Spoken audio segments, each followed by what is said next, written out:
Hello, once again. What is up, folks? Glad to see you here. Glad to see you doing amazingly well.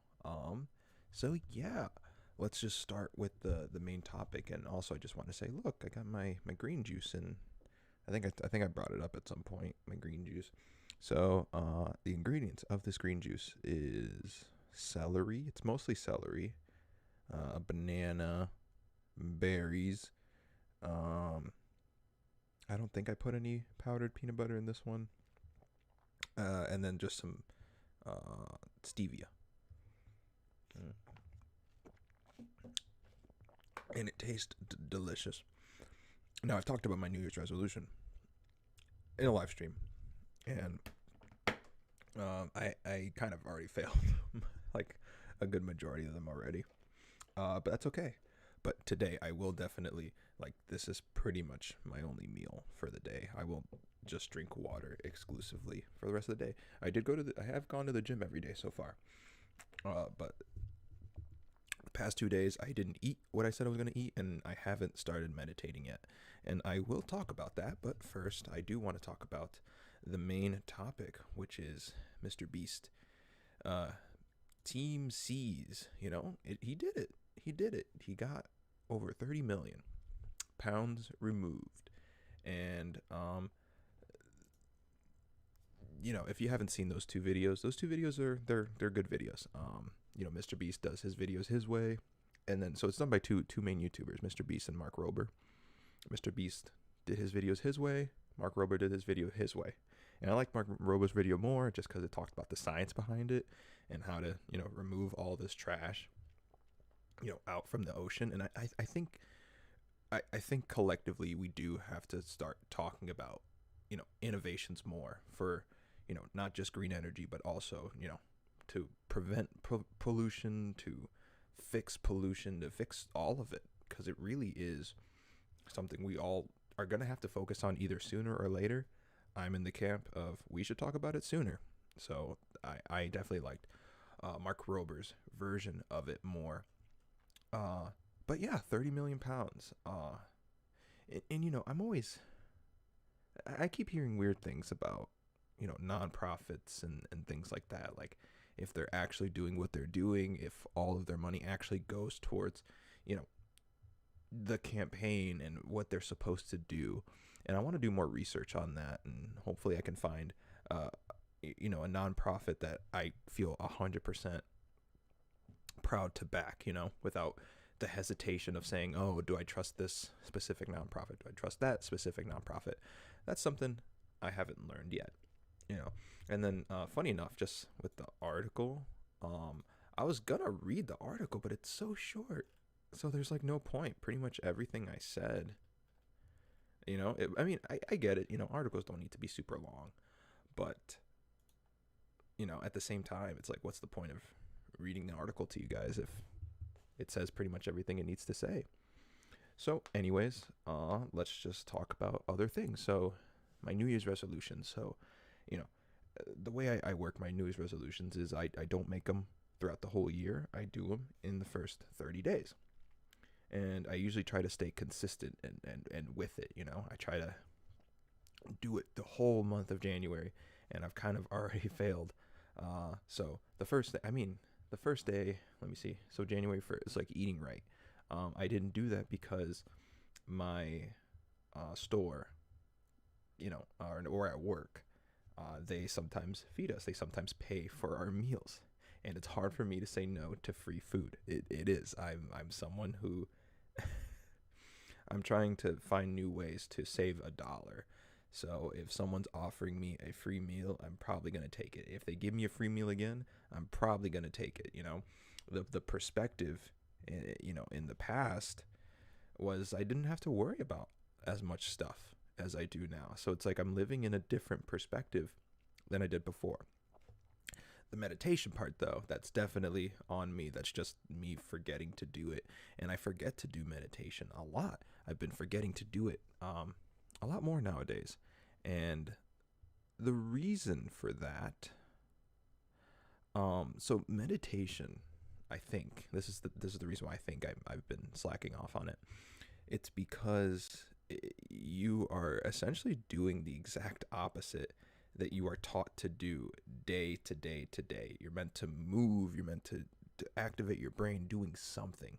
You know, if you're doing nothing, the first instinct is to go on your phone and to find something to excite your brain, or do something. And meditation tells you to do the exact opposite. To, instead of looking outward for something, you're looking inward. Your breath, your thoughts. You're looking for things that you already have.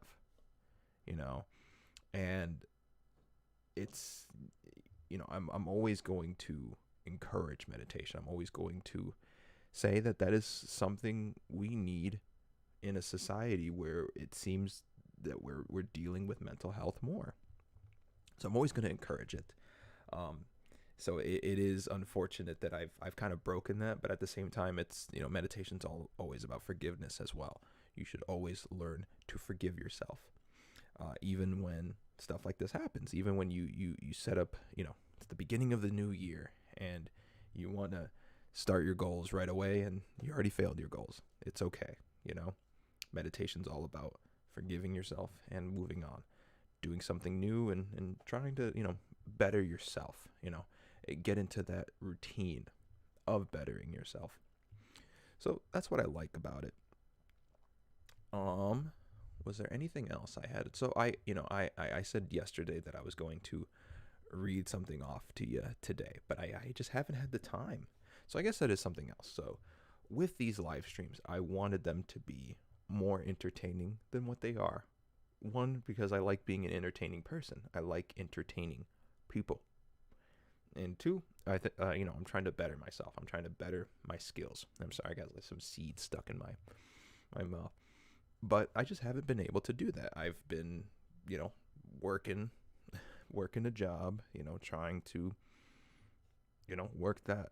And I'm also trying not to burn myself out, because I have a real problem with that, where I want to make the best stuff I possibly can. At the same time, I don't want to go through that trauma. There's trauma in me that I don't want to face, but then I look at people like Dwayne The Rock Johnson, someone who has put 110% into a lot of the things he's done over his career, and it's benefited him. And, you look at all these people that put 110% into what they do, and they succeed. And when you watch those people, the lesson you get is that I need to do that, and my life will be better. My life will be more successful. Essentially, everything about my life now will be better if I copy the people that do 110%. And I don't know how to feel about that. I don't know the solution. I don't even know if that's true. I don't know if... I guess I want to hear the other side of the story, because that's what my brain is telling me all the time. Put 110% in things. Do it. And I guess the other side is something similar to Taoism, where you have everything you need already. Your life is already complete in the sense that it can't be complete. The fact, when people look at a glass, half empty versus half full, Taoism is like, you have water in the glass. That's pretty much all you need to know. And that's all that matters, is that there's water in the glass. And I guess that's how I should just look at things. Because even though I'm not successful or things like that, at the same time, I am doing what I said I was going to be doing. I'm doing essentially what I believe is going to better myself. And even though I'm not getting the results I wanted, it comes with the territory. So there's actually, something I wanted to do. I actually wanted to talk about a specific video that I was watching while I was at the gym, because it is an interesting.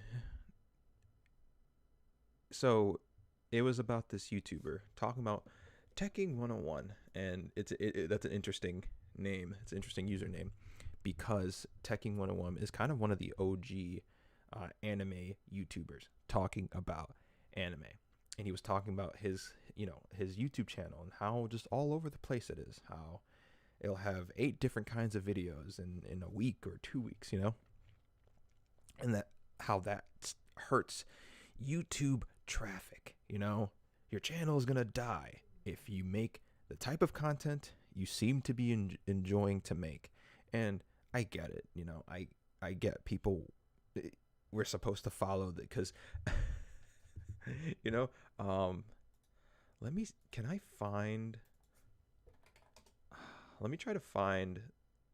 So I'm trying to multitask. It's kind of hard to multitask, but I want to find my YouTube channel, my side channel, my second channel, however you want to call it, because that channel is full of videos with absolutely 0 views for most of them. Because what happened was I made this series called Untitled Smorgasbord, where essentially I just, I talk about things that I've written down. I write them down in a post-it note when I'm at work or something like that, and then I talk about it. And I think it's fun, and I haven't done that in a while, and I want to start writing stuff down again because it is fun. But all the topics I put on a separate channel, and all of those have no views at all whatsoever. And you look at that, and of course you're on this website, you're on this search engine, and you want the traffic to go to you. But doing that requires me to change up pretty much everything. If it has 0 views, it means I'm doing absolutely everything wrong by definition. So that means I have to change up Untitled Smorgasbord. I need to rework the titles, rework the thumbnails, things like that. I have to rework everything. And that's fine. There's nothing wrong with that. But essentially what's happening is that I'm changing it because I don't have enough validation to be okay with how the videos are now. So it's turning into not what I want to do. It turns into, what does the audience want? What do other people want? And other people does also refer to YouTube. What does YouTube want me to make? What kind of content do they want me to make? And the thing is, the way I've always looked at my channel, and the way I want to keep it that way for as long as possible, is what makes me fulfilled. What's going to fulfill me, What's going to better myself? And maybe it is following the YouTube algorithm, because if I were to follow the YouTube algorithm, I would essentially do my most trending video. And the most trending video on my main channel, I just want to look it up, is a kind of, what is it? It is a, dang, where? It's far away. I did it a long time ago. It's over a year ago. This fan animation I did. By a song called Ghost by the band musician Nelward. It's a great song. Ghost. It's a great video, and has 248 likes, has 4,907 views. So for me, that's a lot of views. It's not the video with the most views, but it's the one that keeps getting traffic. I see it constantly. So, and maybe that is the direction I need to go. Maybe,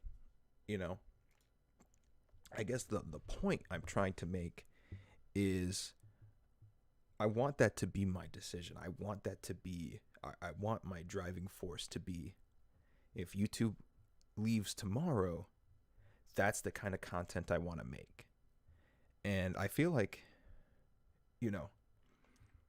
I guess I'm curious, how many people on this platform would want to keep making the content they were making if YouTube were to sort of disappear? If their paycheck were to disappear, would they still be making the same content And I want to be confident in my answer, you know, when that time comes. Because, oh, dang, who's calling me? Oh, man, I'll call him back in a minute. So I'll wrap this up. But that's a message I want to give to you guys is, what kind of content do you want to make when this platform inevitably ends? When this platform dies in a pit of fire? When no one's watching you, what are you going to do? You know, so yeah, that's really all I want to say for now. I will try my absolute hardest to come up with a topic for tomorrow's video. All right? I want these live streams to have something to crunch, to munch, you know? Give you that, you know, kind of like this healthy juice that I have. These healthy juice. You know, I want to give you some healthy juice.